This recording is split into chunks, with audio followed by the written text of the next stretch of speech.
Hello, Sycamore. It's time for Charlie and the Chocolate Factory, and we're on chapter 26, The Television Chocolate Room.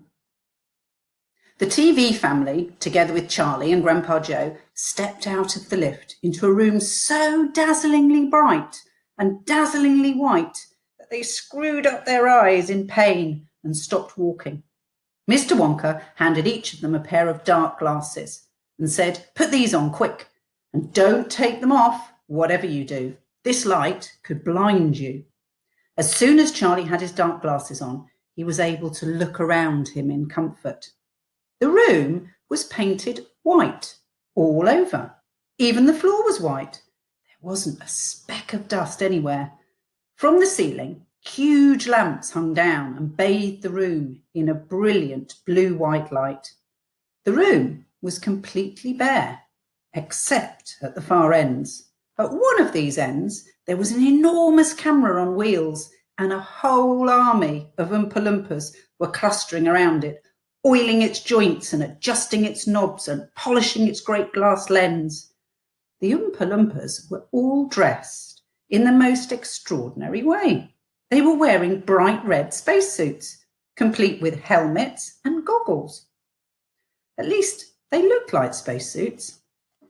They were working in complete silence. Watching them, Charlie experienced a queer sense of danger.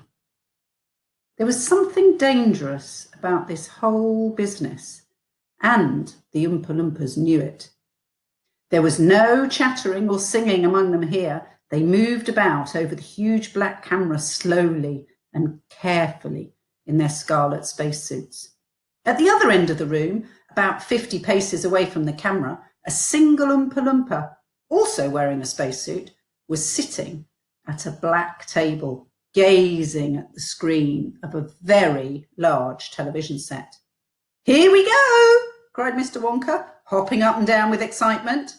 "This is the testing room for my very latest and greatest invention, television chocolate." "But what is television chocolate?" asked Mike TV. "Good heavens, Charles, stop interrupting me," said Mr. Wonka. "It works by television. Now, I don't like television myself. I suppose it's all right in small doses, but children never seem to be able to take it in small doses. They want to sit there all day long staring at the screen." "That's me," said Mike TV. "Shh," said Mr. TV. "Thank you," said Mr. Wonka. "I shall now tell you how this amazing television set of mine works. But first, do you know how ordinary television works? It is very simple. At one end, where the picture is being taken, you have a huge, large cine camera, and you start photographing something. The photographs are then split up into millions of tiny little pieces, which are so small you can't even see them. And then these little pieces are shot out into the sky by electricity. In the sky, they go whizzing round all over the place until suddenly they hit the antenna on the roof of somebody's house. Then they go flashing down that wire, and it leads right into the back of the television set. And in there, they get jiggled and joggled around until at last every single one of those millions of tiny pieces is fitted back into just the right place, just like a jigsaw puzzle. And presto, the photographs appear on the screen. "That isn't exactly how it works," said Mike TV. "I'm a little deaf in my left ear," Mr. Wonka said. "You must forgive me if I don't hear everything you say." "I said that isn't exactly how it works," shouted Mike TV. "You're a nice boy," Mr. Wonka said, "but you talk too much. Now then, the very first time I saw ordinary television working, I was struck by a tremendous idea. "Look here," I shouted. "If these people can break up a photograph into millions of pieces and send the pieces whizzing around in the air and then put them together again at the other end, why can't I do the same thing with a bar of chocolate? Why can't I send a real bar of chocolate whizzing through the air in tiny pieces and put all the pieces together at the other end, all ready to be eaten. Impossible, said Mike TV. You think so? Cried Mr. Wonka. Well, watch this. I shall now send a bar of my very best chocolate from one end of the room to the other by television. Get ready there, bring in the chocolate. Immediately, 6 Oompa Loompas marched forward, carrying on their shoulders the most enormous bar of chocolate Charlie had ever seen. It was about the size of a mattress that he slept on at home. It has to be big, Mr. Wonka explained, because whenever you send something by television, it always comes out much smaller than it was when it went in. Even with ordinary television, when you photograph a big man, he never comes out on your screen any taller than about a pencil, does he?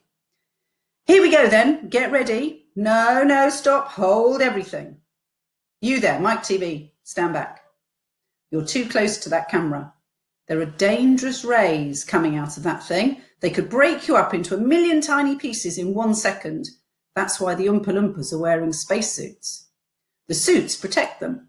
All right, now that's better. Now, switch on. One of the Oompa Loompas caught hold of a large switch and pulled it down. There was a blinding flash, and the chocolate, it's gone, said Grandpa Joe, waving his arms. He was quite right. The whole enormous bar of chocolate had disappeared completely into thin air. It's on its way, cried Mr. Wonka. It's now rushing through the air above our heads in 1 million tiny pieces. Quick, come over here. He dashed over to the other end of the room where the large television set was standing, and the others all followed him. Watch the screen, he cried. Here it comes, look. The screen flickered and it lit up. Then suddenly a small bar of chocolate appeared right in the middle of the screen. Take it, shouted Mr. Wonka, getting more excited. How can you take it? Said Mike TV, laughing. It's just a picture on a television screen. Charlie Bucket, cried Mr. Wonka, you take it. Reach out and just grab it. Charlie put out his hand and he touched the screen. And suddenly, miraculously, the bar of chocolate came away in his fingers. He was so surprised he nearly dropped it. Eat it, shouted Mr. Wonka. Go on, eat it. It'll be delicious. It's the same bar. It's got smaller on the journey, that's all. It's absolutely fantastic, gasped Grandpa Joe. It's a miracle. Just imagine, cried Mr. Wonka, when I start using this right across the country, you'll be sitting at home, watching your television, and suddenly a commercial will flash onto the screen and a voice will say, eat Wonka's chocolates. They're the best in the world. If you don't believe us, try one for yourself now. And you simply reach out and take it. How about that, eh? Terrific, said Grandpa Joe. It's going to change the world. Maybe it will. You'll have to wait till tomorrow for chapter 27, when Mike TV is sent by television. So have a lovely evening, children, and I'll see you tomorrow. Bye-bye.